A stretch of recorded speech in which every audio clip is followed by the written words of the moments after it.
Oh, no. It's got one little bitty dip. Oh, no, Larry. It's already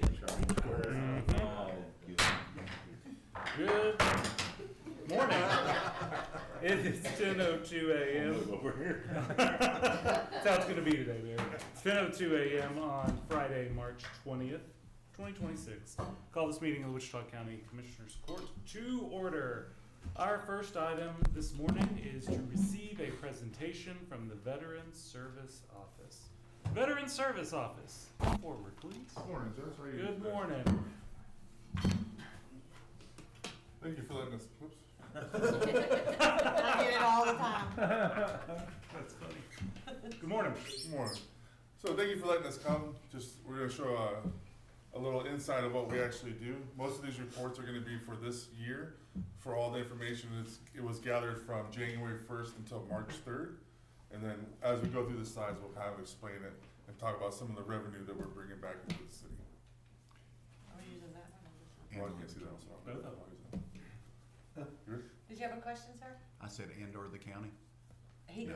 he has a different. Oh, yeah, sorry. It's separate. It took me 8 months to realize I worked for the county, not the city. He meant community. Community, yes. The community.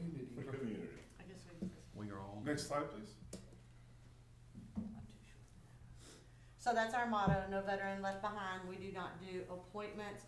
We are probably one of the only offices in the state of Texas, probably anywhere, that does not do appointments. We don't do phone appointments, but we do help people over the phone that can't commute this far. We do walk-ins all day. Nobody's ever left behind. Nobody's ever left out. If we have to triage, we do that as well. So that's what the No Veteran Left Behind is about. So we were told earlier this week by a high up in the TVC that model doesn't work, and we're gonna show that it does. Yes, the district manager come over and he said, Tina, explain to me how you can check on all of these veterans. We just do it. I mean, and he said, we don't do records reviews. Well, I'm sorry. He said, we're not caseworkers. All we do is file claims. Sorry, sir, we don't work for you. We work for the county commissioners and the county judge. They don't even do that. Told basically that what you do doesn't work, it can't work that way. Yeah, he did. He said it doesn't work that way. So we'll be happy to be the exception that proves the rule. Yes. When we talk to the VA, they'll say, there's no way y'all don't do appointments. We have never heard of an office that doesn't do appointments anymore. When these people do these appointments, they do 5 a day. Jason and I have seen 5 by 10 o'clock. I think I've seen y'all doing 5 at one time before. Yes, because we triage. Yes, sir. Yes, sir. So that's what that's all about. We're super So- proud of that. So by triage, what she basically means is if you have 4 or 5 veterans sitting out in your waiting room, some of them might just be in there to ask a question. They'll go out and ask them what their immediate need is, and if they can help them in a couple of minutes, they'll take them and get them out of the office and gone. And then once it requires a longer period of time, they have more time to spend with them. Rather than having an appointment time Yes. where we're sitting around waiting for somebody to walk in. I appreciate the Veterans Commission is having to try to look at things on a statewide level. And so the framework there might work for most places, but this is the beauty of counties and local doing things differently. So we get to, it's the beauty of federalism to some degree. We get to figure out what works best for us and move forward with it. So we're really lucky to have you guys because all other counties have their doors locked. Veterans aren't in. They don't walk in, and they only do 5 appointments a day per person with around 4 to 5 people. You know, this still reminds me of an old saying, and I don't know who said it, but most old sayings you don't know. If it ain't broke, don't fix it. Yes, sir. And I think that applies here. Yes, sir. We tear up a lot of stuff trying to fix it. Yes, sir. We really do. You'll see in this presentation, it's a model of efficiency. Well, Jason, I will give him the credit on this. I'm not very good at this stuff. He wins this. He did very good. You got the button? No. So these are some of the locations that we have. We just wanted to point out. We're getting a lot from in Spain right now. One person who Tina helped send out a recommendation to a TAPS class which is a transition assistance program.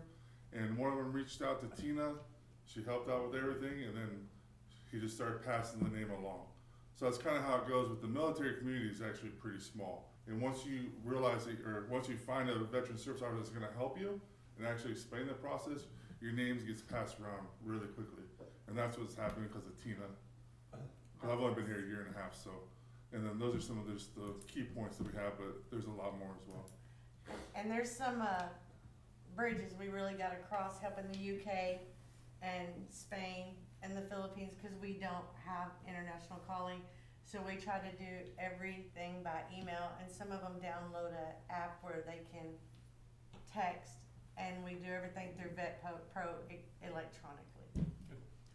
So I'm gonna take this time to brag just a little bit more on their incredible outreach across the country and across the world. So Christmas Eve, Tina was at home, already off work, her phone rings, when she answers it, and it's somebody calling from an airport in Mississippi that was told from somebody else in the airport in Mississippi that Tina's the only person that can help them navigate the veterans. Tina didn't understand who she was talking to at the time, I didn't know. but she was actually talking to Joe Burrow, the quarterback in the NFL, calling to get his dad help. His grandpa, His grandpa, sorry. And you finished the claim this week, yes. so. Jason's like, that's Joe Burrow. I said, Yeah. who's So that? I come in the office and Tina's like, hey, we gotta call Joe Burrow. He's does something with football. I was like, no, Tina, like that's not, why would you be linked to them, Yeah. to that family? And she's like, I don't know, like he just told me. So then I was on the call with him and we talked to the father as well, Joe Burrow's dad. And the Mississippi is because Tina has a working relationship with a guy who gives us flags for fallen veterans. Mark Landtrip, you may have seen him on the news. And they actually they're from the same high school in Mississippi. And then they met in the airport was another one as well, to let them know. So, that's the reputation that this office has developed, so. I did say, sir, do you know anything about horses or dogs? We can talk, or deer hunting, but football, I don't know anything about. But Jason was super excited, Yeah. and Mark was super excited. That's funny. And we help every state. The way it happens when we help these people here, we've jumped up in the category of 05s, 06s, and 07s, generals. We have the general from the NATO general that's down here. They're, what are they, German pilots? It's for the German. We're helping some of those guys' wives that are here that have family here. So tons of those people. And when they find somebody that'll help them and they don't have to wait 4 months for an appointment and somebody that'll answer their telephone, Yeah. then it just goes viral. Good service tends to spread quickly. And we're super proud of that. Yeah. Super proud of that. And probably every state, we couldn't list them all. Next slide. So this just kind of shows what we actually do, the BDD claims. So right now for this year, it's, like I was mentioning earlier, it's gonna be right around 1.2 million, a little bit over just what we've had approved for BDD claims for the This year. veterans this year. The claims, we do everything from direct service connections, secondary, or presumptive services with the PACT Act. You might have heard something about the burn pits a long time ago. That changed in 2023 under the PACT Act. And then there are some specialty claims as well. We help out the dependents and surviving family members. So we help them file, once a veteran passes away, if it was from a service-connected disability, we help them file for survivor benefits. And then we also do the records review, which separates us from a lot of the other counties. So BDD claims is a new thing for the office? Well, it's not exactly a new thing, Well, but since you've taken over pretty much. the VA is supposed to take over the BDD claims at the base and they hardly ever show up to the TAPS class. So Lonnie reached out to us and said, Tina, can y'all please come just once a month? So we go once a month, introduce ourselves, give our cards, and those claims have to be filed no further out than 190 days and no less than 180 days and no less than 90 days. So we have to file in that window. We have to have their service treatment records, an SHA Part A form, and their family dependent form. We go over, some of them will have, depending on 20 years, 30 years, 5 years, 2,000 to 3,000 pages of records that we go over and make their list for them and work with them. And this is basically for our Shepherd This is Shepherd. retirees, yeah. So this is money that's staying in the community, and what was that impact again? Just January and February, the one that are Yeah. finished. Is just a little over 1.2 million. That's For those DD 1.2 just million DDD of claims economic alone. impact into our community directly from their work. Cause you figure 100% is around $4,000 a month. It's around 37 something, but if you have 3 kids and a wife, then you get more. And then if you have special monthly compensation or an aide in attendance, then you get more. And then you also get the chapter 35 which allows your children and wife to go to college so they can go to MSU, and the VA pays them to go to school, which now we're helping out MSU or Vernon. Next slide, please. So this is the veteran population report. I got all this information off the texas.gov website from Governor Abbott, his website. So it just kind of breaks down the darker areas are the more heavily populated areas for veterans. And we're gonna get into them just a little bit more, because we do comparisons with Abilene, Denton, Fort Worth, Georgetown, and we'll go through those numbers a little bit more later on. Next slide, please. So if you notice, like, the age of the veterans that we're dealing with and the period that they were serving. So we still see, once in a while, we'll get a Korea veteran that will come through. In the Vietnam era, it's starting to tail off a little bit just because the time period and their age and some of the disabilities they have. So now we're kind of transitioning more into the Gulf War and the Iraq and Afghanistan wars. Next slide. So here's where we get into the actual comparison. So the first one we did with Abilene, and these are only for county service officers. So Abilene has 3. And you can see the population, the veteran population. This kind of just goes more into detail than we went into on that first slide. Then we have Georgetown, Fort Worth, Denton, and Wichita Falls. So if you look up there, we do have the lowest number for county veteran service officers. Look at Fort Worth, they've got 8. Yeah. And they're driving to see us, cause they can't get an appointment. And like, we kind of think of Collin County as a gold standard in a lot of things that we deal with in the county. Georgetown is considered the gold standard for veterans, and a couple of slides later, you'll see where we best them in every category. Okay. Next slide, please. So this is, the slide before that, you don't have to go back to it. It's just a breakdown of these numbers, but we had some help, and they actually did the color code for us so you can actually see the comparison and how we stand in comparison with those counties that we listed on the far left. Number 1 is gonna be your green, the light blue is 2, yellow is 3rd, 4th is the pink, and then 5 is the red. So you can see Wichita Falls, we're steadily right there in the middle. Even though our population is less in our veteran services officers, the CVSOs, that's our 2 officers. Yeah, We we're have 2 staying right with versus- those people that have 5 to 8 people. We're just barely like behind Fort Worth with 8. So we're doing the same work as Fort Worth with 8 people, with 2 people here. So we got these numbers off our VetPro.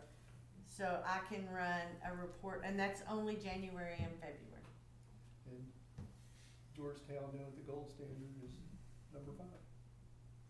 And they're considered the gold standard. They're the bomb. They win all the awards. Well, when you're seeing fewer people, it's easy to get 5 stars. Well, that number we gave you, we were looking at like 15 of our BDD claims that have come back this year. About 11 or 12 of them were 100%, 280s and 290s. So I think that's pretty much smoking them. I'm sorry. And we do get some people from Abilene and Fort Worth. Some people drove down from drove over from Tyler, Texas to see Tina a couple times without even calling. They just got in the car and they came. So we do get a lot from the neighboring counties as well, as I'm sure they probably do as well. We had a guy fly in from Tennessee to see us. So, Next slide. oh. So we don't always ask questions after the presentation, but when we do, I want to make sure we answer them and ensure happiness. We know who he is, right? I know it's Yeah. Chuck Norris. No, that's the most interesting man in the world. Yep. That's the world's most interesting man. Dos Equis. His arm looks a little big because I had to blare out the beer bottle on the side, so. That's why his left arm looks a little wide, so. Do you have any questions? No, I mean, I do, Wednesday, Mark and I was at homeless committee meeting, and the Nortex and, the city of Wichita Falls had homeless, help for, if you had become homeless, or, you could, qualify for some services that they had. And I said, how do they know that? I had just recently been on a 2-3 week deal trying to find some help, and seemed like everywhere around the city, never thought of those two. And they all told me, call 211 has that information. Do we have anything that connects you to 211 if I called and said, I'm a veteran in Wichita Falls and I'm struggling, or, come see our group at...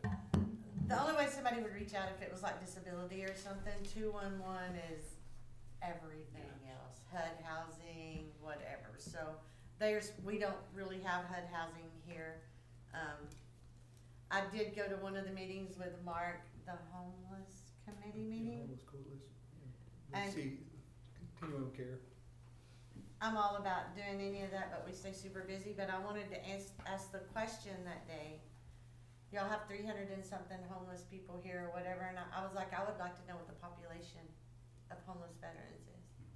They had six.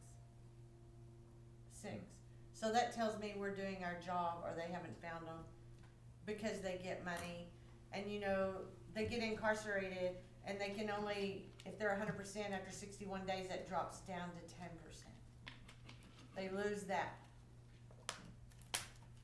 We don't focus on that as much because they're getting checks and they don't use it to help their And then back to We your- just try to send them. Go ahead. Back to your question, sir. So if anybody calls the VA and they say, hey, I'm in Wichita Falls, the VA can go in their database, which anybody can, as they go on the va.gov, and they can find a certified veteran service officer.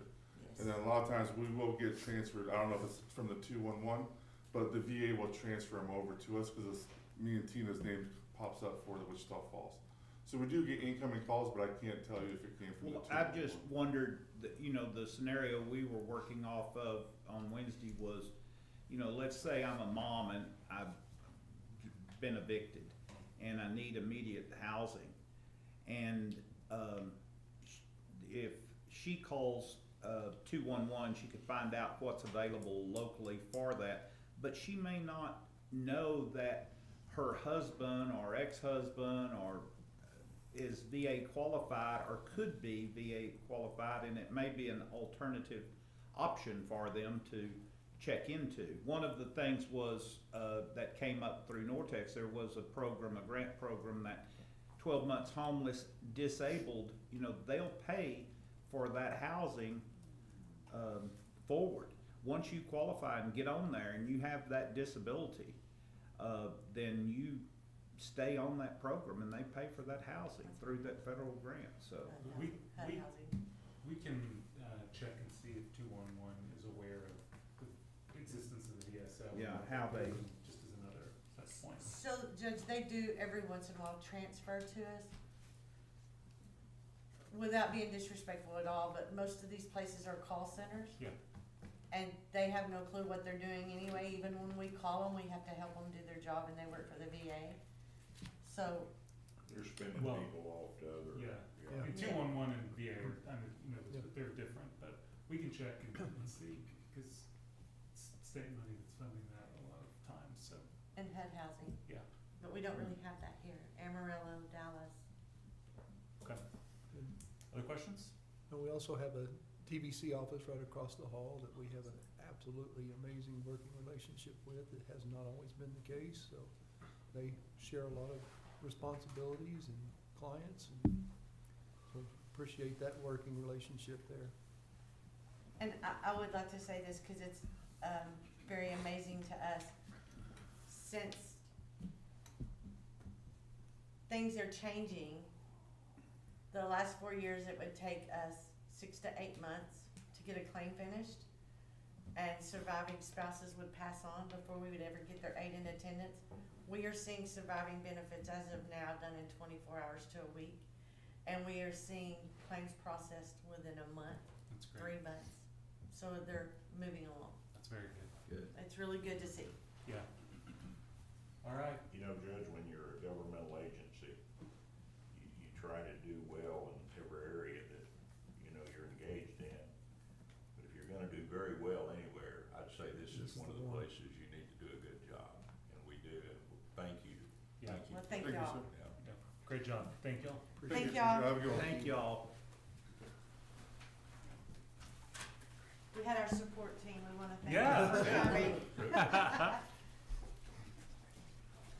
All right. I pity the person who has to follow them. Item number 2. Next week I'm gonna have a PowerPoint. Item number 2 is review and discuss jail maintenance projects and work orders. Sheriff, how's it going? I'm good, how are you? Good. No PowerPoint, I'm sorry. It's all right.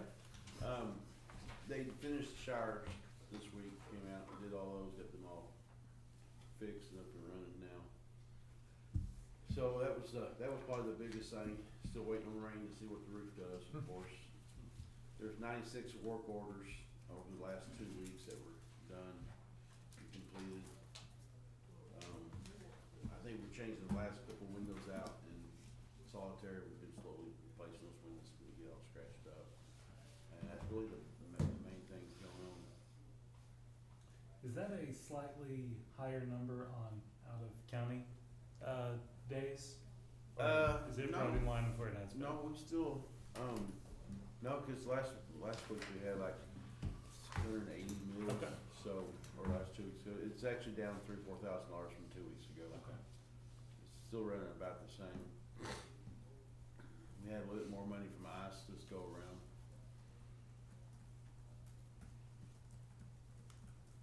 Okay. I think it's wonderful that our roof can blow off on Sunday. Yeah. I said the same thing about my own at home. Me too. There I was thinking there was about some- that when that wind was howling. Saw some shingles coming off. Okay. Any questions on jail maintenance? Will, I'd just like to interject, Lisa came Wednesday and we appreciate that, and I think she got an ideal. She really enjoyed that, that was good. And Wichita Falls PD was there as well, but I think them knowing kind of If the, you'll keep us informed, we'll make sure someone's Okay. there. thank Uh, you. Uh-huh. Yeah. Committee. Okay. Any other questions? All right, item number 3, receive status report on salaries and overtime. Everyone should have that. Wilmer sent it at 8:22 yesterday morning.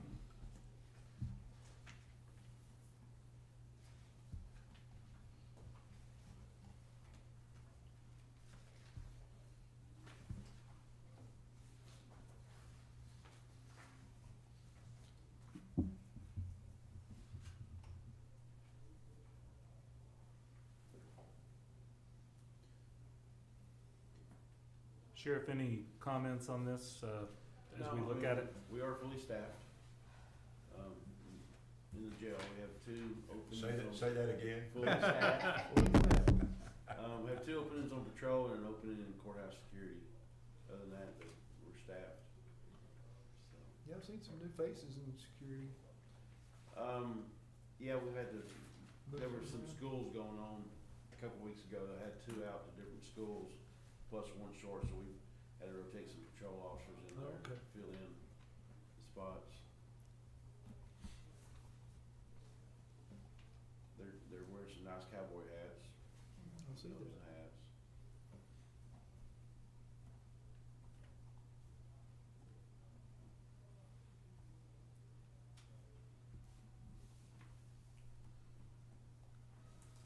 I believe this payroll had the last week of jail school or partial week of jail school on it.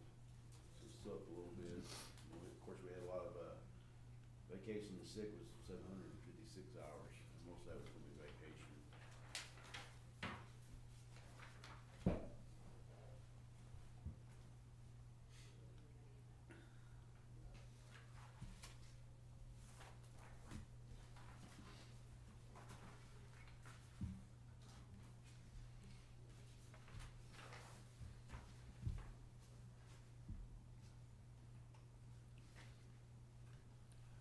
Will, do y'all have,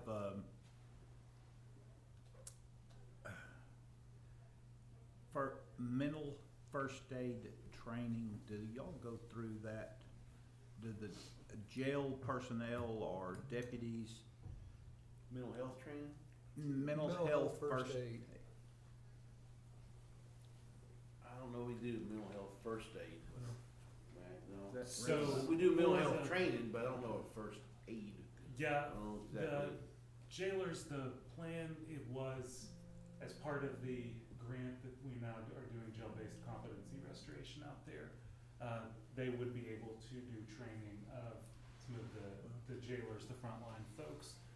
It's going to be part of that once the program is stood up and going. I don't know if that's happening yet, Yeah. but they were, at least have the training for that we're going to be doing it on a rotating basis. Working with Helen Farabee to try to get that training offered to the entire courthouse, so I can see that helping out in the judges' areas Yeah, in poor, particular.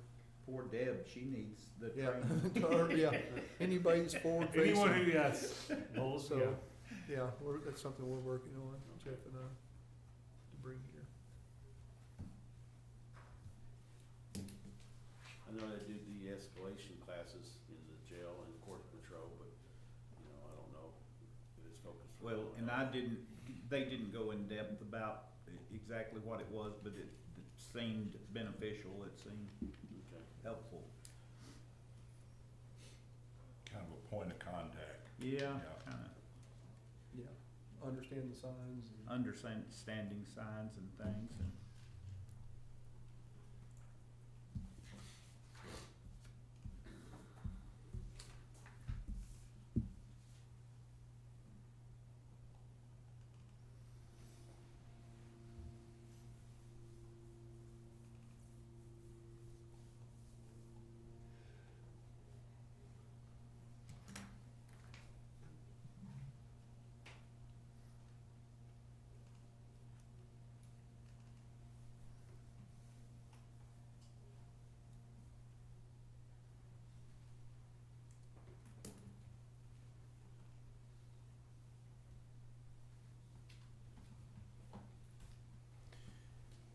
Yeah,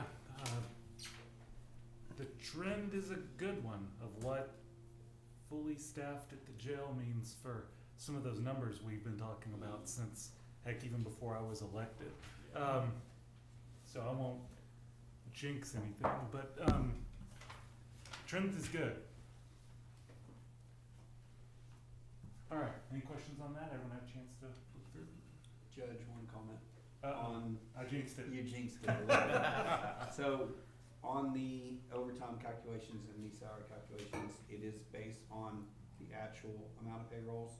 It needs to include the payroll accrual because this year, at the end of the year, the payroll ends on the last day. So next payroll, we will have that reflected on the Okay. worksheet. So it'll be a little, It'll be a little bit higher of a, one payroll Yes. cycle essentially? Yeah. Okay. Still, the trend levels, yeah, there's it'll still be a very, very good development. Yeah. But we'll talk about that more during budget meetings when we've got another couple months of data. All right, any other questions? Okay, let's move along to item 4, which is review and discuss regular bills.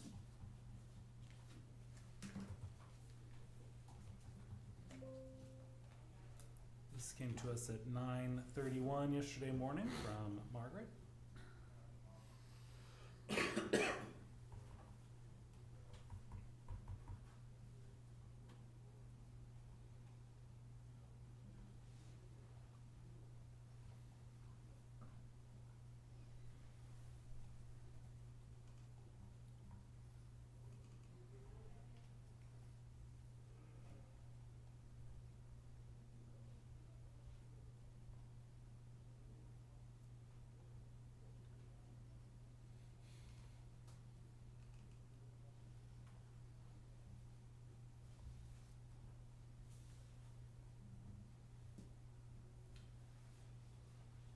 I will go back just real quick, we're talking about some training.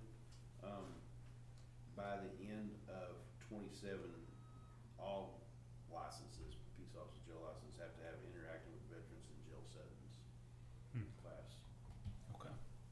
And that's everyone in the jail setting. Mhm. Okay. And I suspect that's probably also for patrol, all Oh. peace officer license. All peace officer license, okay. That's what I'm looking at, but it may be, but there's some classes gonna be required by the end of next year.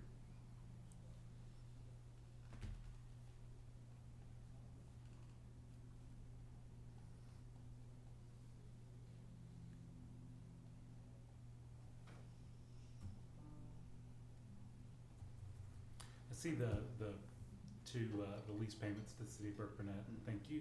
There'll be another one on the 27th, so the April one, so we can call it. Okay, and those, so we are able to take those out of permanent improvement? Okay. Good deal.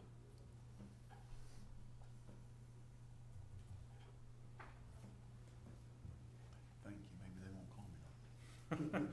Well, yes. You know, Alvin was very understanding. We got it resolved and we're off to the races. Margaret's already entered him in for the rest of the contract. Thank you.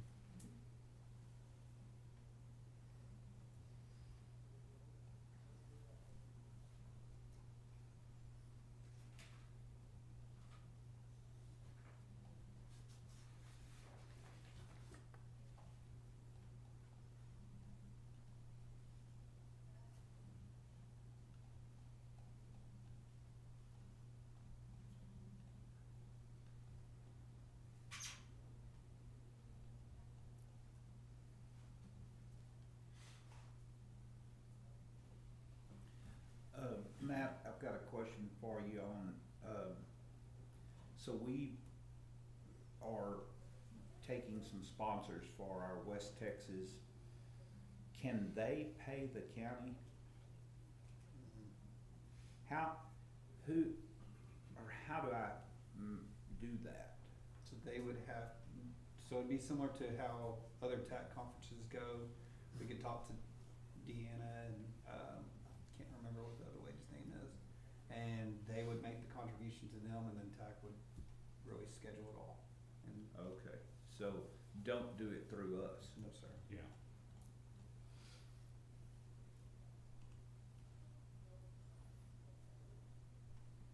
When is that conference? The the week of the 20th of Month April. away? We'll, A month away? yeah. Are you gonna offer any LEC tours or anything? No, that, they have,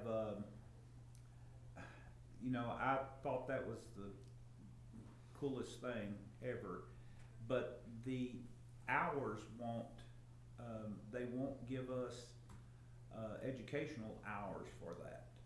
And I ran it up the flagpole trying to do it because I thought a lot of people would be interested in having when asking questions, you know. Why couldn't we do it on the free afternoon? Well, or Just off- do it. We If you could if you do do it it, in we could do evening it time, that we'll- way, Or and, we could do it in the evening time if that works out. We'll work around if y'all don't want, Okay. people want to come see it. well, I'll mention that and see if that, but Peter was, you know, he's kind of the educational side of it, and he wouldn't, he said that, A&M wouldn't approve those hours on that tour for those people to do, but I think there would be people generally interested, period, that are in the process of looking at or updating or renovating a jail that, You just let us know. We'll make sure Okay. we'll accommodate it.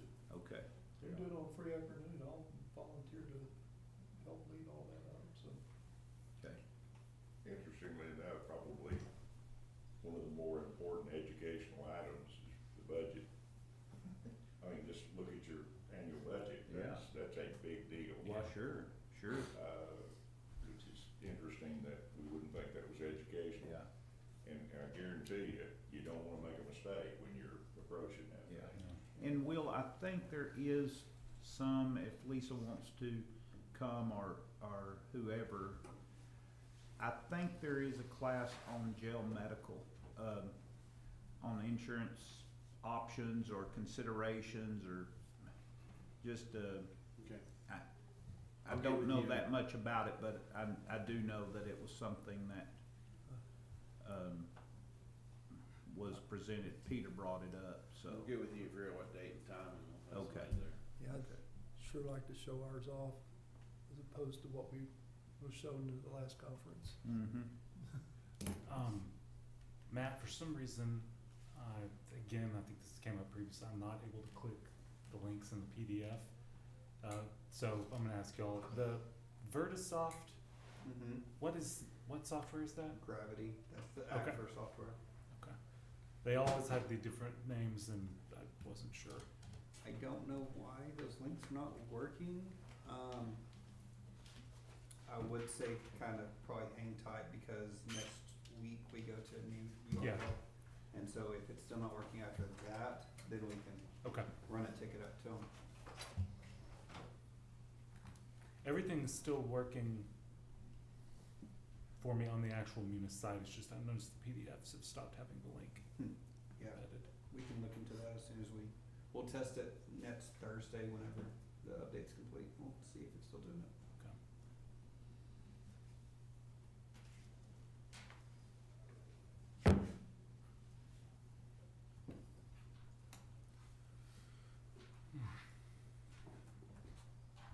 All right, everyone had a chance. I'm the slow one today. Okay. Can I make a comment, Judge? Yes, please. So on the road and bridge, you'll notice, like on Mickey's and Jeff's, you'll notice that you have the legacy accounts, which is the 225, 2240, or 225220. And now you just have the 222 or the 224, which is similar to how we were previously structured. When we went to Munis, we had discussed doing roll-up accounts, and road and bridge was all gonna be one account. As we know, road and bridge, before you come in, Judge, had kind of shared cash, we had to separate all that and create new checking accounts for all that. This will allow y'all to have your own individual funds, and when you run a balance sheet, it will allow that to be individualized as well. So we will always be able to know what your fund equity is. We won't have to make monthly cash journals to reconcile that cash, and it will be easier for both my office and Stephen's office. So something new, and it'll throw a little bit of a wrench this first year in budget, but after that it should be fine. We're gonna move all the budget over for 25. or But we'll 26. always know what we have Right, in the bank. yeah. It's Okay, not a speculative number. that's good. Thank you, Matt. Yes, sir. Any questions, comments on that? Okay, now the moment everyone has been waiting for. Discussion on implementing a culvert permit policy. I just wanna briefly go over this. First things first, I wanna thank Commissioner Watts. He created the first draft and did most of the legwork on getting something up and running on this. I know it's something the court's talked about for quite some time on having, and he did the lion's share of the work. The purpose of this policy is straightforward. It would be to establish uniform, enforceable standards for driveway culverts installed within the county right-of-way. Right now, we lack a formal codified policy on culverts, and y'all know this better than anyone, but improperly sized or improperly installed culverts can impair drainage, damage county roads, increase flooding risk, and create public safety hazards, all of which ultimately become the county's problem and the taxpayer's expense. This policy, as it's written, would do several things. It'd require a written permit before any culvert is installed, replaced, or modified in county right-of-way. It would set minimum technical standards for culverts, including an 18-inch minimum inside diameter and a 20-foot minimum length. Actually, I think I may have written that down wrong. But using approved materials such as galvanized steel or HDPE pipe. I think Commissioner Buchanan may have a comment on that. And Judge, I think that 18-inch could be shrunk. I Okay. ran into that trouble yesterday. We'll talk about that. And again, this is way out of the starting point for the discussion. And it clarifies that installation could be done either by the county, once someone did the payment of the fees for that, or by the property owner subject to county inspection. It places the ongoing maintenance responsibility for the culvert on the property owner, and it does establish enforcement mechanisms, which Transportation Code allows us to do, including a Class C misdemeanor with fines up to $250 per day of noncompliance, as well as the county's authority to remove noncompliant installations at the owner's expense. We've got the permit application form, a draft of that, and a technical standards document which outlines the installation procedures. With that introduction, be happy to open it up to questions, comments for commissioners who, I just helped put the words on paper here. This is, y'all are the experts on this. On the, fine, if you, once in a blue moon, there's that individual that just is not going to comply, who is that, is Will the enforcement? Yeah. Okay. Sheriff's Office would be. And we will definitely have to have that fine mechanism clearly stated in the policy, because that'd be a court order that he would have to clearly understood to be able to write a ticket for. Would they know, a deputy know, Will? I guess, No, once they've we been told- brought into. Yeah, we'd have to update everybody And like I say, blue moon. Once only. I mean, it's not something they're gonna, Right. if something happens, we'll call them, they'll read it over, make sure that it's something they could write a Yeah. ticket for, and they can go from there. Well, because this is, the goal of the enforcement here is not actually to, we would much rather just have folks comply and fix the Right. problem, and, but you do have to have some teeth at some point. to Right. Have some folks And actually do it. Would we not send out a warning letter, similar like code enforcement would do at the city, say you're not in compliance? Right. I think that's. And rather than ticketing somebody Yeah. right off the bat, but if they fail to comply within 30 days, or, Right. cause I've had a lot of people just pile dirt and make a driveway. Sure. Not put any culvert in at all. You And- need to, I don't know that you need to put that 30-day in there. At 30-day, if it's not gonna cause a problem, somebody blocks off a drainage ditch like that with dirt, 30 days might be the wrong thing. We might need to move it immediately, cause it could affect somebody else's Well, I property. get that, But that's why you don't wanna limit yourself to that. You need to warn them, but I don't know that you have to, once you put it in your law that it's gotta have 30-day deal, then. well, some reasonable response. I mean, I hate to just go out and write tickets. We're not. Right. I don't think we don't wanna write tickets at all. I don't think that's the intent. You know, one of the things is when we get this finished, we need to get this information out to the contractors locally that are doing this stuff. That's- Right. and that's You know, difficult. I had a builder that, used a big iron pipe, but it had a header on the end of it, had a collar on the end, a Yeah. flange, and that stuck up, and it was solid 1-inch steel. Can you imagine what that'd do to a mower hitting that thing? And, but they just put that in as a temporary, Yeah. way to access the property, and, since have built a driveway and everything, but, yeah, it We can probably be get as dangerous. many calls on culverts as anything that we Sure. do. Yeah. Because people wanna know who does it and what needs to be done. Remember, the whole point of this would be, they would be applying to the commissioner where it's going in for the permit. So you would have the awareness ahead of time to be able to address all of those questions before things got too far down the So if they road. failed to apply for a permit and they just went out and did it anyway, what's, It's in here. Yeah, that's where as soon as you find out, you notify them of it, you can start getting them that very day. Or, you can go in and remove the culvert which, and then which. charge them for it, and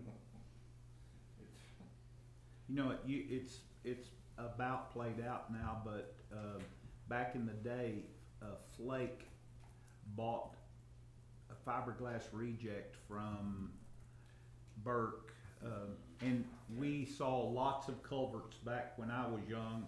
Of course, they've deteriorated now, our sons eat them up or weather, but they were kind of a stopgap for a lot of people to utilize that they could do cheap, And the point of all this is because this is in response to a real issue of drainage that's affecting other people up the road, or it's actually damaging county property, because we don't Can- know about it. Can I go through a couple things I'd like to have input from y'all? Please. How y'all wanna address, just to move along. On the permit required, it says permits are valid for hundred and 20 days. Is there gonna be any way that they can extend that? Because sometimes people pull a permit or something and something happens on their land deal and they're having to wait for something else to close before they can do it. I think it'd be better just to have a longer period in the first place. I would rather have it longer than 120 days, but Like, what do you think, Mick, is? I mean, really and truly, once they pull a permit, I don't care if they have it a year, as long as they do it right. I mean, I don't understand the purpose of just 120 days, because a lot of time land deals, something comes up, it happens, and you're like, Right. now I might have to go pull another permit. Right. I think you may have a Can it be situation. extended by the court, or can it be extended by the commissioner that's doing that? You see what I'm saying? Yeah. There are I would times- say maybe it can be extended by the commissioner that's handling that project. Yeah. Right. During construction, you don't want your permanent culvert in Right. there. You And- wanna apply that when you get through with the heavy work. Right. Yeah, cause I know when I built my gun range, I put in a temporary Yeah. culvert But you while I was don't doing want all your, the you don't cement want your trucks and permanent everything, cause I vehicle. didn't want my. And stuff on that damaged. line, Judge, what Mickey was just talking about, in section 8, under fees, it says by separate order. Is that included in this document, the separate order establishing fees? I don't think so. I was gonna leave that one to us to decide what those would be, so. Okay. Oh, I take that back. We've got it, yeah, section 5 of the technical standards. Okay. It's in there. And it's on the application form. Okay. Yeah, I agree that we should be able to extend the permit, but it needs to come to a commissioner to extend them. Yeah, But and it Not should reach probably over. I don't see any reason to put it back in the court, but at least go to the No, commissioner it's that's precinct, precinct it but- is, let them take care But I of it. think the 120 days is valid as a start, because if they're not in communication with us, it will linger out forever, and we don't know what's going on after that, so. Next one I have is section 2, material and dimensions. And I don't understand why we're not allowing concrete. I realize that it says on there that you just can't do concrete. What if you have somebody that's wanting to put in concrete or a box culvert, Box or they're culvert. wanting to pour a legitimate, standalone, its Yeah. own culvert? I don't think you should limit it to only that. I think Right. concrete should be available. Y'all agree or disagree? Yeah, no, I didn't know how practical it was to do those push-togethers anymore, like what you see a lot of older style culverts done, but It there's a depends lot on- of other concrete options out Correct. there. And if somebody's doing a culvert, let's say off of, what's that one over in your, is it 1206? Where got some big ditches over there. Uh-huh. They might Yeah. wanna put box culverts in there because, Right. truthfully, a round plastic or steel culvert might not be the most sturdy Sure. for that. So I think we ought to leave that back I don't think the open. normal homeowner is gonna be purchasing. Well, this is not just a concrete culvert. homeowner, Yeah, I get that, this is not so. Okay. I just don't think you wanna take it out. That's where most of our culverts come in, Yeah. the homeowner property owners. So put cement back in there. 2.2 minimum dimensions. Yeah, 12 That- inches. 12 inches, I mean, Okay. I see. 2.2 minimum, Okay. I would say 12, and really and truly, 20 foot is almost too short for a residence, but that's what y'all wanna go. Pull a trailer in there, you're gonna hurt it. And something else, this 2.3 talks about locations near property corners. My question is that, we need some better thought on that, because I had somebody the other day call me, they wanted to put their culvert right at the their property corner, there's a stop sign in front of their property. And they wanted to put that culvert right in front of the stop sign. That's not, No. I mean, I guess this culvert policy is gonna regulate it out in the county, but just for traffic, that doesn't seem safe at all. No. So, or is that Well- what this deals with? That's why I wanted to talk about that.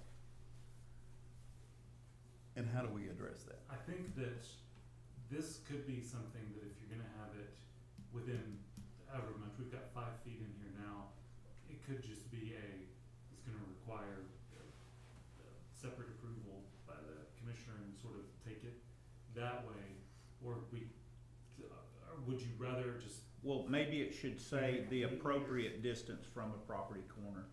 Well, But that's or a what's traffic, well, the problem you get in is a traffic control device. I mean, Yeah. as far as I don't know how you would, the city would never allow a driveway within 5 foot of, or 10 foot of a stop sign. Well, how does that work inside the city, Mark? Like, can you, if your house is at the end of the block and the stop signs are up there and your driveway is on the, They would put it'd make sure your driveway was on the other side of the property. Yeah, code of ordinances covers all that. There's exceptions everywhere, but.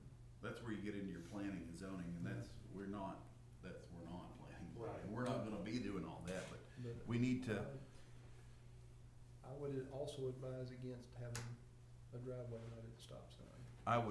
I would wanna put a 3 in there that deals with, you know, if a culvert can't interfere with a traffic control sign or device, okay, and it had to be, yeah, maybe that's. any location like that would have to be approved by the Why commissioner. not just have locations must be approved by the commissioner? Yeah. Well, does that mean as a property corner, so let's say you're the middle lot in the 5 lot, layout, or if you put it on the end of your property, does that mean you're in your corner?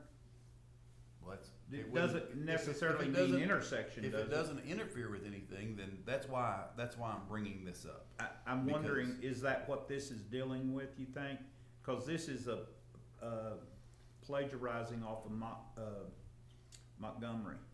I could On see the not, corner I could see stuff. not wanting to have your entrance and your ingress and egress in front of your Right. neighbor's property, so you don't wanna put the culvert right up to your property line, because Right. then you know you're interfering with their property. Right. So I think that's probably what that's about. Okay. That's what I would Maybe guess. clarification on that to, I Yeah. think that Commissioner Beecham's point on this is probably the one to take, is it's within a certain amount of feet, just the location has to be approved by the commissioner, so. yeah. And they could always, I mean, if I told them no and they wanna appeal it, they could always come to the court and say, hey, I wanna Right. bring this to Yeah. court because I don't agree with Mickey. Yeah. He's doesn't make any sense. He's stupid. idea. So they can come up here and ask for a variance, but, okay, 2.4, these shallow ditch conditions, you're talking about it says in here that you cannot, must follow the natural contour of the ditch. Well, I would be a little bit hesitant on that because, a lot of these people, when they're dropping in, let's say for an Encore power plant or something like that, they bring in basically that 4 to 6 inch riprap, put that ditch in. A lot of times that's built up, not the natural contour, but it's brought up, it might be a foot taller than the contour. You're talking about raising the road over the top of the culvert. Well, no, this is like if there's not gonna be a culvert at all. They're just gonna put a big rock in a ditch to do ingress and egress for a temporary deal. That's what it's talking about. Like if, Yeah, the construction site. Yeah. Well, since we've already got the approval of such installations as at the discretion of the precinct commissioner designate, you could just take out that absolute requirement and. Yeah, I don't think it should be an absolute but because. there are instances, and I have them at my place, there is no culvert in Right.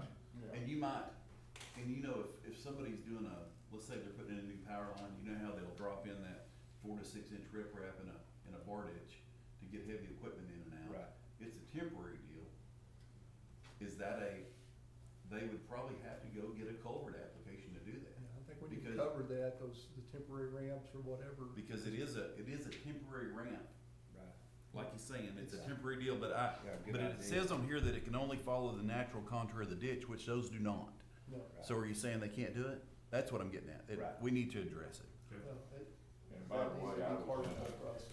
meeting yesterday and saw the future grid plans, and there's gonna be a lot of that. There's a lot going on right now. There's a lot going on in my precinct where I they're think a building bunch they're in the next building- couple of years. pad sites and locations. We've All got right. another major power line coming right through here. 3.2, dealing with base material. I think that's also you're saying that has to be covered with the standard flexible base material. Is that defined as a standard flexible? Because a standard base, I think you're also right there causing problems. I mean, maybe a suitable type standard base, but you know, it could be crusher run, it could be, you could use crushed concrete, you could use millings. I don't know that you wanna say, because they do sell a standard Flex base, that's, And we just. are we telling them that they can't use anything but No, standard flex base? no, I think we were That's what this, basically trying to say that it needed to be covered A with similar a type. suitable. yeah, It's suited, yeah. also approved by the commissioner. Well, do you wanna Overseeing have a this plan. separate category for temporary construction type deal? No, I think that would be, I mean, I think you could do the whole temporary deal under the same thing, but it'd just be at the discretion of the commissioner taking care of it. Yeah. Yeah. All right, there we go. Section 4. By the way, that's called a low water crossing, Yes. when you get into those non-culvert deals. And there are numerous of those out through the countryside, where it just makes more sense not to have a culvert, where you're going in with big machinery and stuff. Section 4, initiating the permit. Mhm. That Section what, Mick? 4, Okay. says on here that they will address, and I'm assuming that's Debbie's number, Mhm. that's be through the Commissioner's Court front office. Right. I think it would be nice to say in there somewhere, through the Commissioner Court's front office and not, or through the Commissioner Court's office and not individual precincts. Right. I think we need to, because somebody pulls this up online, and I'm sure Greg will have this online, some business looks at that and goes, well, where do I, if I can't call that, where do I do it? Right. I think it should say somewhere not through the individual precinct. Sure. And the only other thing I was gonna say is, as far as inspection, the precinct commissioner, foreman, designee is all fine. And I'm assuming that if, let's say I had a heart attack, I'm out of commission. Any of one of y'all can cover for me, I'm assuming it's fine. I mean, I would say that any of that would be fine. That's the only things I have. So are we intending to start installing these under section 5?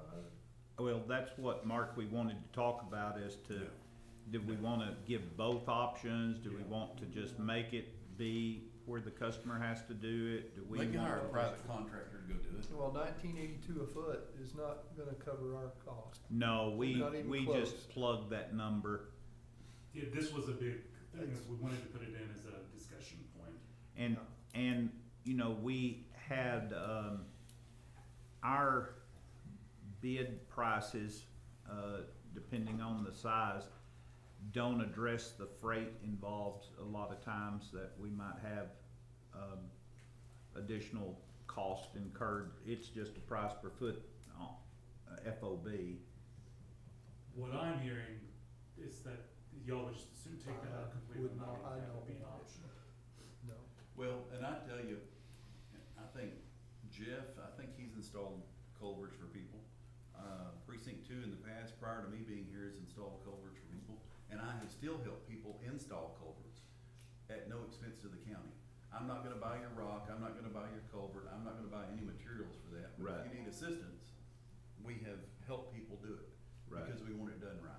We've done it in certain situations. And usually the contractor will call. And the problem with that is, if one of the commissioners is going out here doing work for people like that, and another one's not, well, that creates a problem, I think. I Yeah. think it needs to be standard across the board. Either I don't think the county should not be buying personal property for other people. That's been my opinion, and that's why I don't do it. But the 4 of us, or the 5 of us, need to decide which way we're gonna go, and we need to be standard in that decision-making, and not just Well, we need haphazardly to- let people do it different. We need to retain the right to be involved in certain situations, because we don't do Yeah, it on like- a regular basis. That's what this is Yeah, doing. Yeah, Right. like I have a little old lady on Peterson that's, way past, age to be able to do much. You encounter those, you know, and to tell her to go find somebody to do it, well, that's just as tough a task as Yeah. telling her to do it, so, a lot of times but we typically, aren't asked a lot, but we are asked. I got asked, this week, early in the week about. We put it in like this, if it's for flood control purposes, that we can install, but send an entire bill of the installation to the property owner. Because there's been instances where I've had to really consider putting in a culvert for flood control Yeah. purposes. Cause my streets were getting flooded. I don't know how you could force them to pay something if you're just putting it in. Well, it's, Did they ask for it? if their property's causing a problem, Well, you can remove it yeah. if it's causing a problem, but you don't have to build them a new one and send them a bill. It's your right of way. Well- You could take out a culvert. Yeah. If it's causing a flood issue, you could, I think, when you agree legally, Mel, it's our right of Yes. way, it's flood control. Yes. As a You can, commissioner, you yeah, could go out there and remove that culvert, But but it's, you definitely don't have to build it back for them. They can build it back at their little permit fee and get it going.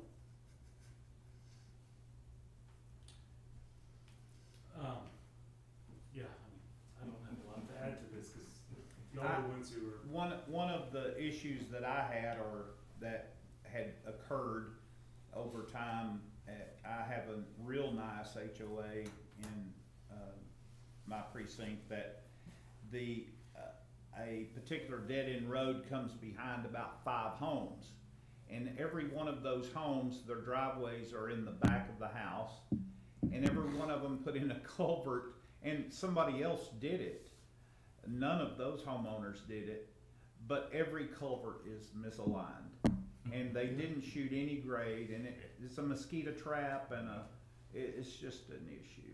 And had we went out there and inspected it before that culvert was put in, similar to the health department looking at the lateral lines before they're covered up type thing, had we been involved, it would have certainly alleviated that situation. We could have either brought it up or took it on further down. This, well, I mean, that's what the permit process, the way I'm envisioning the way that this is written, I think.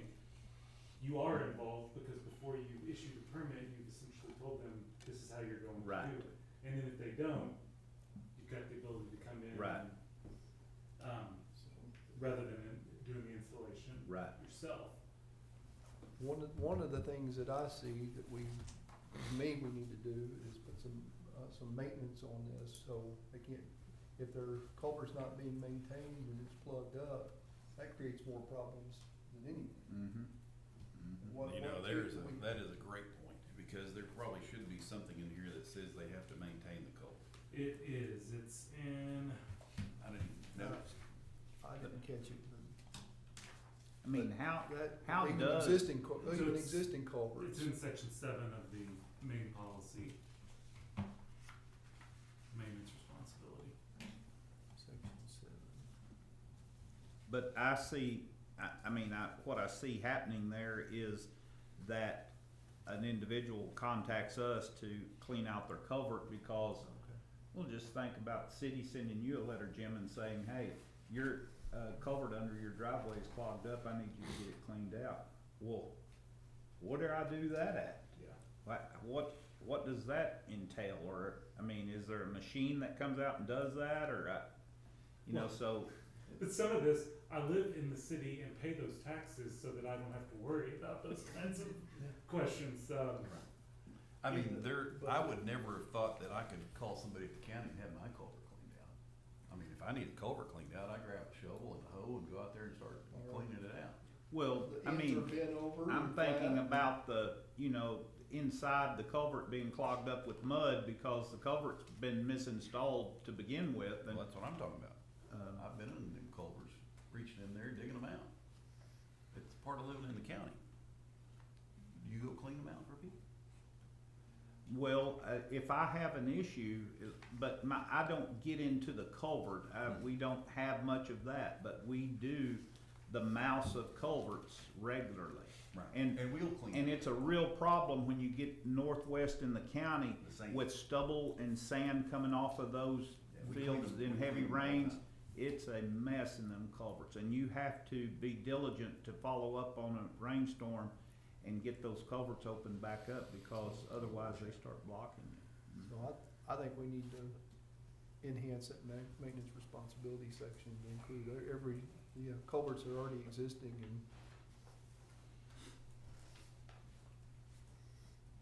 that needs a little more thought. Okay. I think that's a bigger problem for me at least. Well, I think you hear from people a lot of times that's got a problem with the culvert, want to change their culvert or have their culvert fixed. And they're calling, wanting to know what the procedure is. And the good thing about it, this will give us a procedure Yeah. to rely on. And right now, we don't. Well, my answer mostly is, let me come look at it and see what we're dealing with. That's generally, Yeah, that's really the only thing you can do,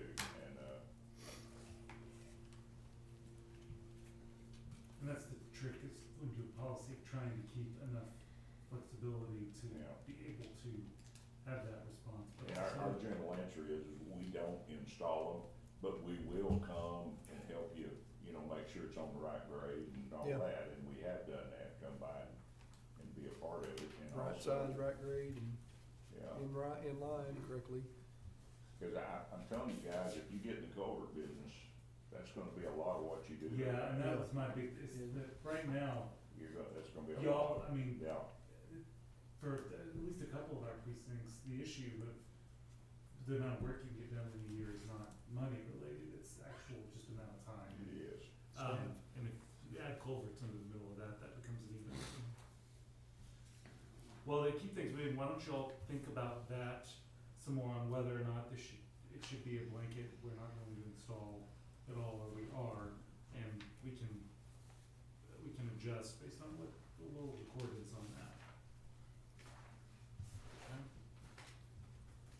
And yet, back to the original start of this conversation, a well-functioning culvert is a major part of keeping that road intact and safe. Yep. I'm gonna say a lot of our road failure is due to lack of proper drainage. It soaks up Yep. under that surface, you hit it with the heavy, big traffic, and it goes away, and that's something we're gonna be working on. That's how we lose all our roads. It's gonna be pretty serious as we get more going on out in the precinct. And the amount of traffic and the size of the traffic is gonna continue to increase. Traffic in the state all over, it just, Now, I don't know how we're Jim, gonna keep up. what did we do, and I couldn't, I didn't spot it in here, but what did we do about the end caps of culverts? We didn't have anything, Did we take that out? we took it out. Okay. I don't see that there needs to be an end cap, but I do think that Well, you the know- length of it's more important, because if, put in a 20 foot and then you don't have But- end caps on top of that, and you're really, But what about do you need anything that gives you a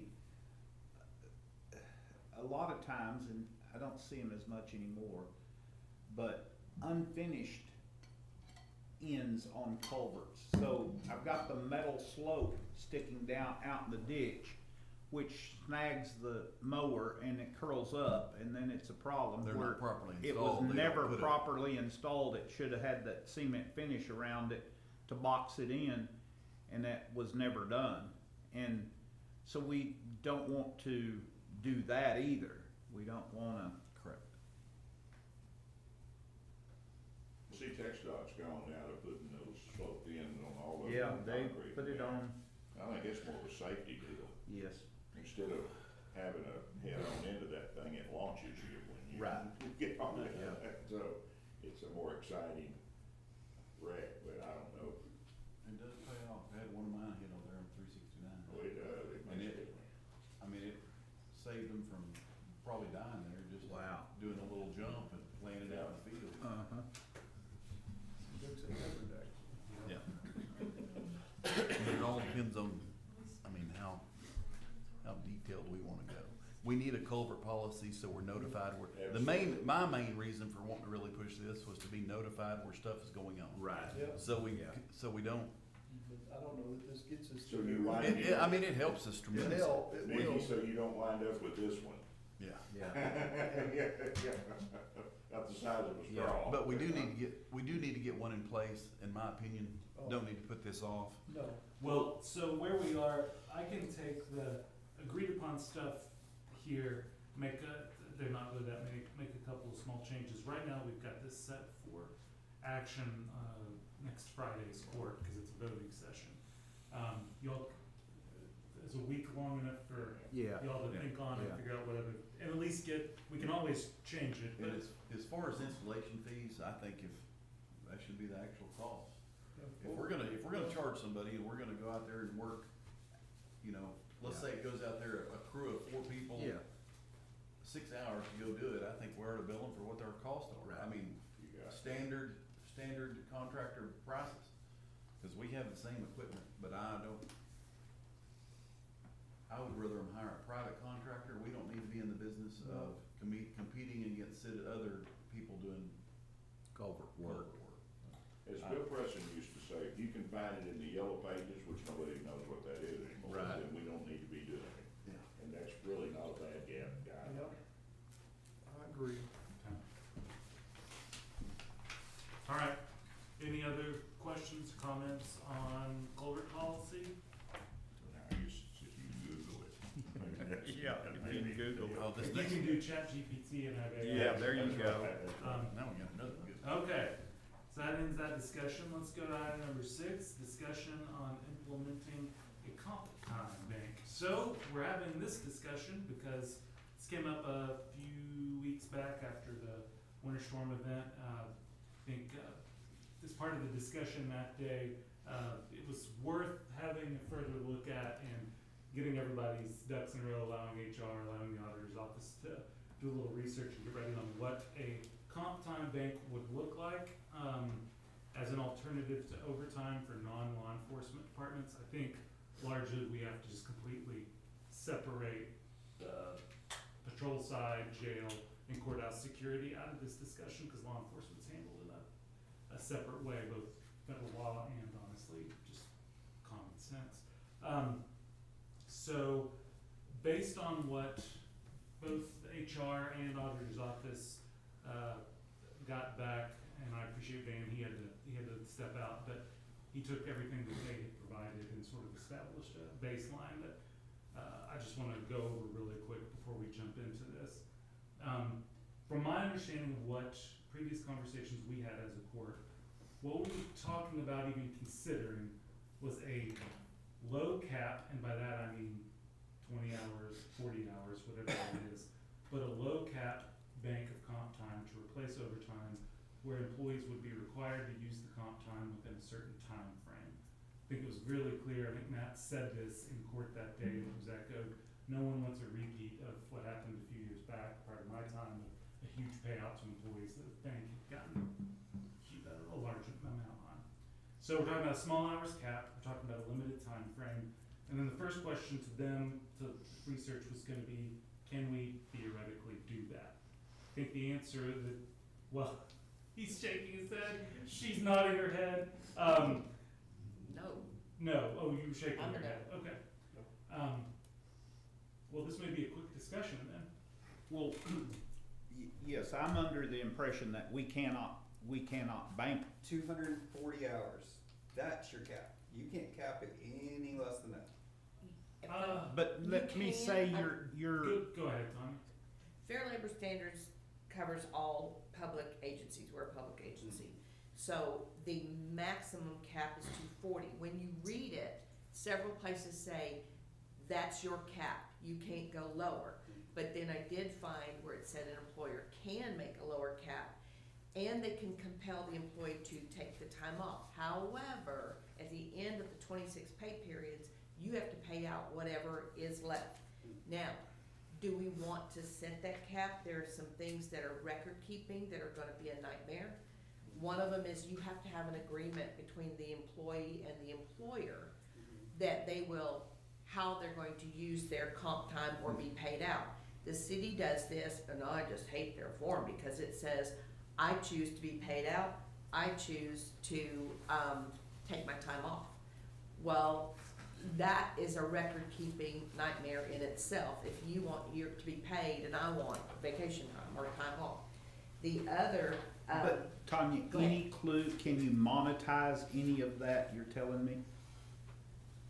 if that's the agreement. Last year, it cost Wichita County what in overtime expenses, separating out one? I can tell you this. For all non-law enforcement, and I also included juvenile detention and probation into that. For all other county departments we would be talking about, was a total of $24,045 in overtime paid last year. On roughly 300 employees probably. That ain't much. It's not as much as I expected it to be when looking at it. And then the fundamental question, because I wanted to know, hey, can we? But And I think, Tanya, because from looking at it, I think the city of Wichita Falls, their policy caps it at 40 for the comp time bank. But then the issue comes in, once you start going over that, we just pay it out anyway in overtime.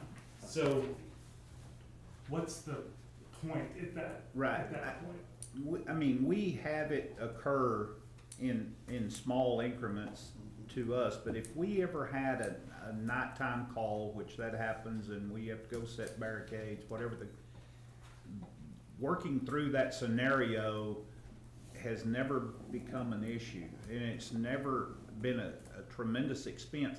I read this wrong. I thought what we were talking about is an employee having, An option?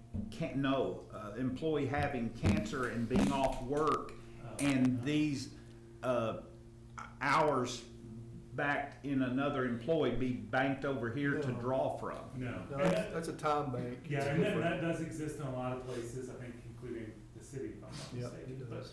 yeah, we're not talking about But, that. Judge, I would go to Barry's comment that it's not broke. Once I saw the amounts involved, and then talking to Matt and the payroll side, and yeah, that seems like the juice not being worth the squeeze on that front, especially, we all know, we all love county government and all of its intricacies and nuances, but we are not a top-down entity in any stretch of the imagination.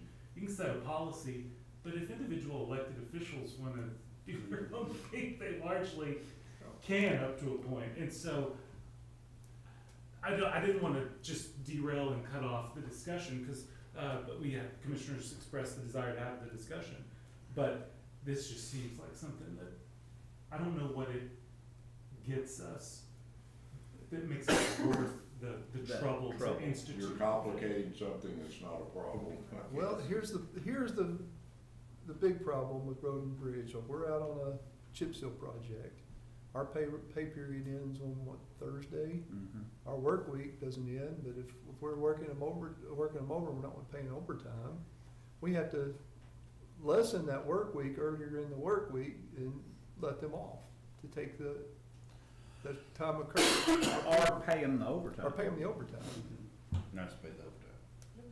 That's what I have elected to do. When I came on board, it was like, that was the worst thing ever to pay an employee overtime at all, but I never sensed that. I thought if I'm gonna have them stay later and, Mickey's schedule and Leon's, Mark's schedule and Barry's we're all different, kind of what they're needing to do or how they may be coming in or whatever, but it just hasn't equated to a lot of money for me. I know there's a lot of departments, so that eventually adds up, but, I mean, couple of thousand per department. For all of the road and bridge precincts put together, it's about $4,700 last year. Yeah. $57.53 for yours. I want my guys to be able to earn that extra money if Well, they can. if they wanna earn it, that's fine. And now, Matt, that money to them is a little more lucrative because of that. So I'm good, we shouldn't be talking about this. That's what I'm. Well, yeah, I mean,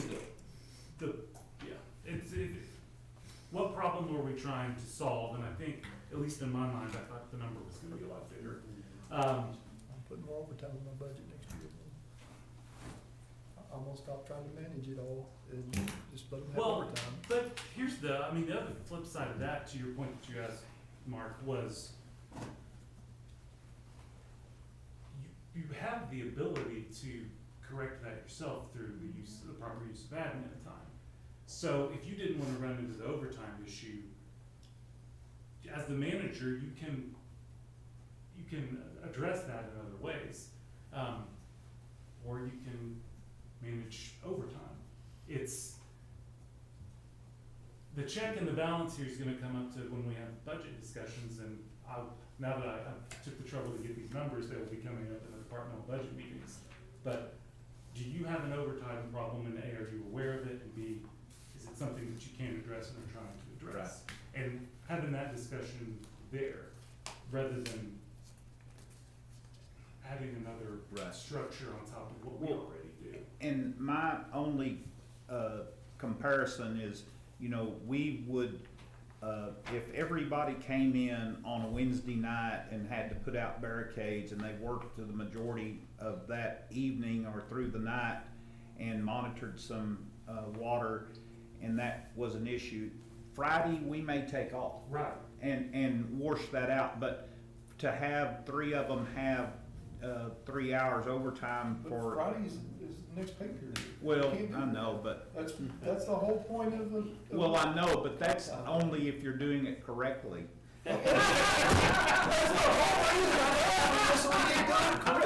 I wanna add one more thing, because this is where the record keeping, there are 4 things you have to do under federal regulations with, when you decide to do a comp time bank, if you use it. You, not only do you have to keep the number of comp time hours earned each work week, the number of hours used, and this is not for the year, each work week, the number of hours cashed out along with the total amount paid, and the payment date, and a copy of the collective bargaining agreement or written understanding for each employee. So for us, that's a lot. And I'm gonna say Matt's office would do that, and I'm gonna, it's a lot. Well, I've never had that scenario, but I've never had a scenario where I paid somebody 10 or 12 hours overtime across my board. That just hasn't came up like that. You know, normally 2 guys come in for a flooding issue, or 3 maybe, and one of them gets out of there quicker, or it just has not been an issue. Well, let's talk about what the real issue here is. If you're doing something as far as a comp time deal, you know, on the record, off the record, however you're managing it. There's no such thing as off the The record. danger is you have someone leave employment of the county that's a disgruntled employee, and they open up the investigation with all of the authorities, and what does that cost us? I can tell you. And I'm not talking about fines, I'm talking about going in and going through the process of showing the records and doing all that stuff. That's where the danger is, guys. And is- she's And that's perfectly fine, I'll use admin time, and I'll use overtime. And that's what, I don't disagree with Mark. I see no. But I'm Having gonna do a- it correctly. Having off the book time and on the We're book not doing time is, that. I'm not gonna do that either. But my issue is, if I have people, I think, you're the commissioner, you're the department head, if you wanna, and I really don't like administrative time being used much in department heads, but if you're using it to offset time that they've worked, to me is way better than somebody in this courthouse giving administrative time just to go home because you're not wanting to work. So that's a big difference. That's a proper use of administrative time, in my opinion. Well, and there's another scenario If here. that's the way we're gonna do it, then If I've that's got fine. if I've got an equipment operator that has to go out and spend several hours overnight putting up barricades, I might restrict his use of operating equipment the next day as a safety factor, because he doesn't need to be running equipment with no sleep. And you need to, that's So you're just gonna as do it in the dangerous city. as anything else that comes up. So- You go get somebody hurt, and somebody finds out, well, he was out all night on call. That's not a good position to be in, folks. But- So, Mark, Oh, Yep. But you manage that, Well- you work it out, and it's just not a big I problem. just- If that's the direction the court wants to go, I'll manage within that. So I that, wanna do things correctly. well, and I was gonna ask You have to, you, that's so what I'm talking about. You what problem, did you see that you were wanting, that thought the comp time bank might be a way to? Well, one to is fix it? managing, like when we're working a whole week-long project, we get to Thursday and we've worked all this overtime, and we have to send people home on Friday because we don't have the money in the overtime budget to cover it. Well, if you can afford to send them home, that's great. But you don't wanna stop the project either. That's the other side of the deal. Right. We want to continue to work them in the projects. We have no choice, but. And I think that's where, in that scenario that you laid out, Having a comp That's- time bank, then they can take it off after the project's done. But we're talking about only $1,500, not $1,500 per precinct. well, but I think that Mark's point is that he has But we- been exercising it to this point in a different way to try to avoid the overtime. Yeah. Right? Yeah, so Um, if that's the direction that the court wants to go, that's fine. And be fair to your employees, which you wanna do. But we've also had the ice storm that kind of brought this up Yeah. as well. Yeah. We've had 2 previous instances in the last year that we've discussed this, and now here we are. And the ice storm was kind of what pushed this to be on the agenda. And Mark had precinct guys, Andy had maintenance guys up here working. They didn't receive the 8 hours of closure time that everybody else did. They were working 3 or 4 hours, and so he was wondering if that could be comp. And that's why we had started Right. back discussing this policy. But even if we, and I think that largely, even if we were to do a comp time bank, that That still wouldn't wouldn't fall in. probably, No. because we ended up, as I said, when we talked about it in court that day, we were still not talking about folks going over 40 hours. Right. Which And is I- what this would do. But that could then be granted through admin time at a later Okay. day if it was tracked properly. Or, I mean, it's at your discretion, so. Right. I use So that in time, And and I'm curious that's about that fine. cap If that's deal. the direction, then Yeah. that's fine with me. What I hear you saying is that if I'll we use can't admin. cap it at 20. You No, have to you cap it can't. at 240. You can't. No, we can. You can if you follow certain guidelines. Right. Yeah. Because, like I said, this is what Shaw Falls does. But it's, for lack of a better term, it's a soft cap. Because A, Right. the individual employee gets the opportunity to say they don't want to participate in that comp time, they want their overtime. And B, once they hit that comp time limit, any further overtime they get paid for. And so it again, it becomes a question of, And the city does that by the way they fill out their form. Yeah. They fill out a white form for overtime, they fill out a yellow for comp time, but that's how they individually track. So like on patrol at the city, if you worked 2 hours here, an hour here, you had a maximum, we think 24 is I what think it it was was. 24. I thought it was 4, but anyway, you had a maximum time. And you may accumulate over 3 or 4 months. Well, at the city, you had to put in vacation time ahead of time and be approved. Well, comp time was like, hey, I need off tomorrow, Sarge. I've got money in my comp, I got time You in could my do comp it bank. more short I term. can take my day off without having to put in for overtime. And that's how that was how it was administered. It was a small amount of money, but it gave that employee an option to build some money, some time up on the side for those emergencies when they need to take off, if something comes up, they need to take off a day. Well, But it sounds like the Matt and I were side both is- here when we had to clean that mess up. Yeah, It was I was- over, yeah. over $1 million. And I don't think, I mean, I see that We're being not gonna do that, yeah. a real, workload to manage. And you just figure, for the kind of money that we're spending in overtime today, we couldn't justify a position at all to Absolutely. utilize to do, we'll cost ourselves twice the money to, So if you put Fix it. a budget line in of $2,000, and I'm just talking about precincts, Yeah. I'm not, again, because that's what. Yeah, I won't cover mine, Barry. You are working on it. I mean, you put that in there and that would cover everything we're doing so far, which is a much simpler. well, and we talk about this every year during budget, because that is the line that we put in. And we'll have some discussions in some of these budget meetings this next year going, are you aware of how much overtime you used last year? And why is that? but those are few and far between. Thing of it is, Judge, if we're gonna solve this, we're gonna have to order in lunch. I can already tell. It might be dinner, it might be dinner. This could go on for a while, I'm telling you.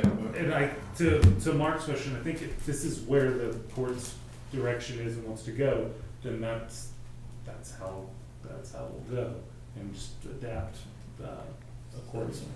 I use admin time a lot, so if that's the direction, then I'll continue to use that as my system, but I'm gonna do it correctly. I'm not gonna have a book under the table.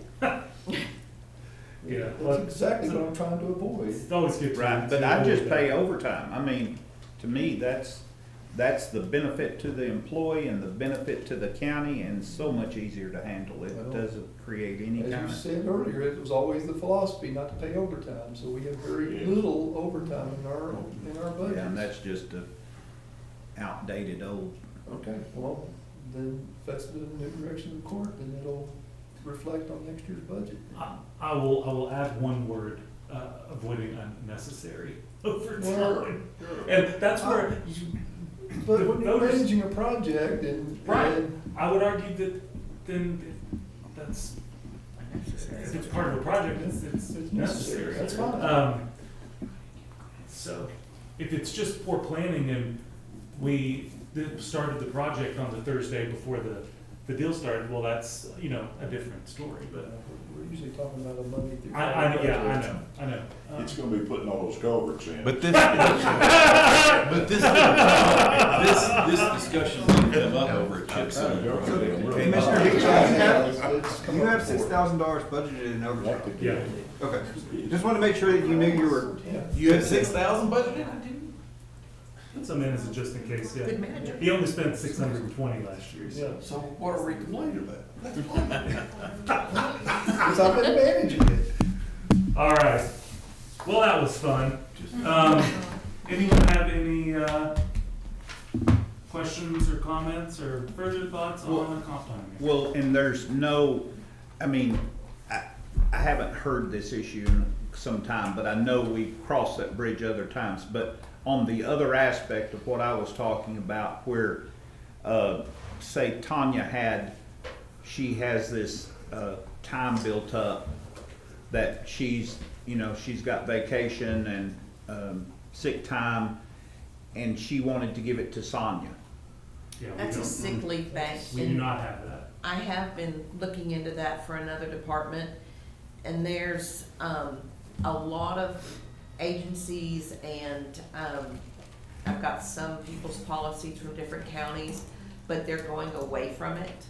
And, I did ask the one lady that said, I would advise on not doing it, but she didn't answer why not. One And thing I don't like do about you it. see it, Tanya? Is it happening to us on an annual basis? Is what To happening. speak of, having Okay. somebody that expired all their time. I had it during COVID with one employee that got nip and tuck there, but Yeah, I haven't seen it, and I'll tell you what, disability pay, and a lot of our employees are enrolling in disability, has really gotten looser, the requirements, they're even, pregnancy, maternity leave is now disability. oh, So if they pay their $8 a month, they are getting a paycheck, for at least 3 months, so. wow, okay. There are avenues other than the sick leave bank, and I know with another entity I worked for, we did have a sick leave bank, it was great in the beginning. And then the committee changes that gets to approve, who takes and who doesn't. And we had a catastrophic event at our campus, and the lady could not get approved for sick leave, from other people, that she was denied. And it was. Does that disability continue your insurance coverage also? Well, if you run out of time, you would have to pay your insurance, unless you're on FMLA, then the county pays for it for, Which that's a 3 months, big deal. basically. Well, I'm just glad to know it's not occurring in a heavy way. No. There's not an issue there to fix. We had that at City of Wichita Falls, and it was so convoluted that it didn't work. You had to give like 8 hours of your time before you could give them any sick leave. Any sick leave. Yeah, I had to eight give you hours 8 hours vacation. of my vacation before I could give you 4 hours of sick time. And then, So it got to where nobody wants to give up all and their. how they decided to give it out was convoluted. and It was like, how do you did not favor this work. person over this person? Well, it was kind of a, And It's a good old. I'm gonna sound heartless in saying this, but, I mean, largely, that idea has been replaced by the ability to purchase short-term disability insurance and other products that are out there so that you don't put the Yeah. employer in the Well, middle. of and I that think decision. now that you say that, my employee did have disability, and I think that was the lifesaver that Yeah. maybe we fell back to. yes. 'Cause, yeah, so. But if, in looking at this further, you decide you want that on a future agenda.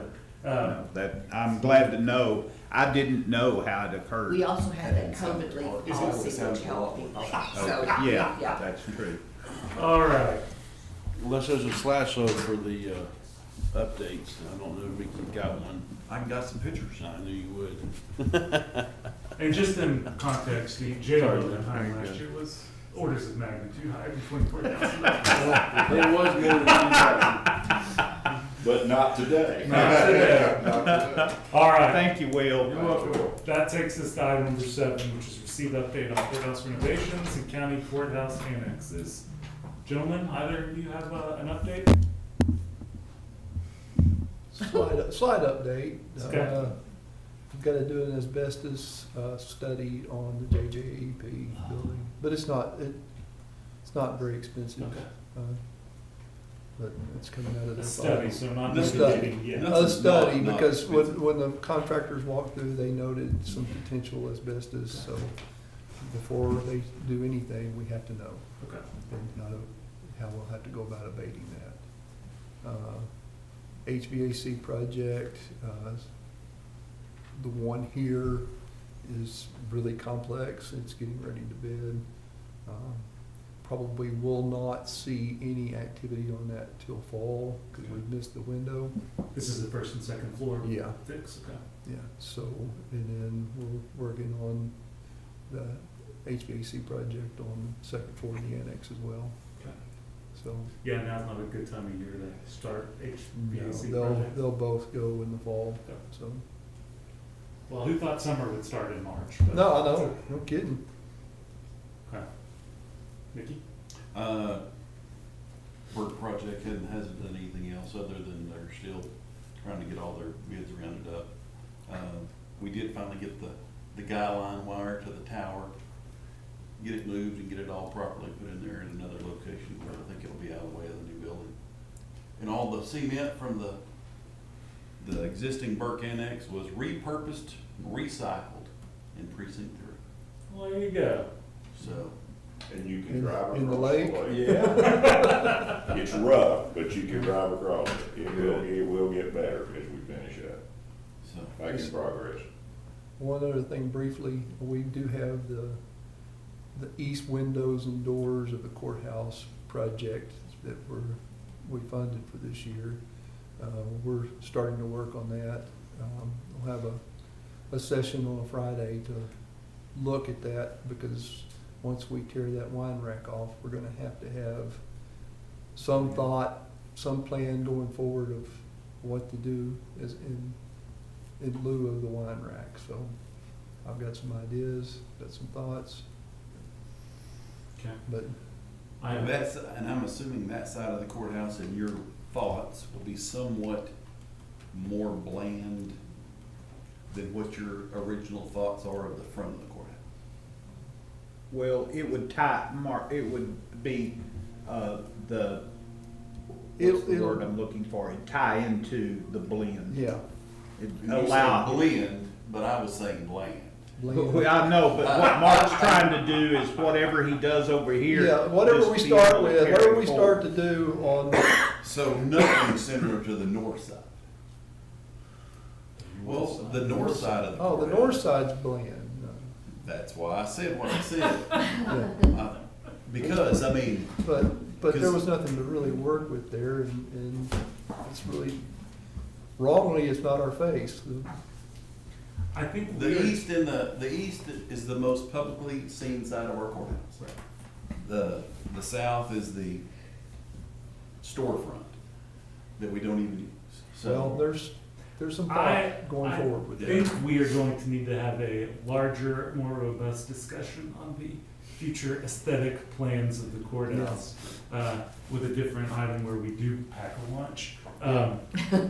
Because, Well, that's a whole project. yeah, and it's gonna, we'll get to have fundamental philosophical discussions about the, Oh, I agree with Mark. Aesthetic I was, value I'm of- columns and all.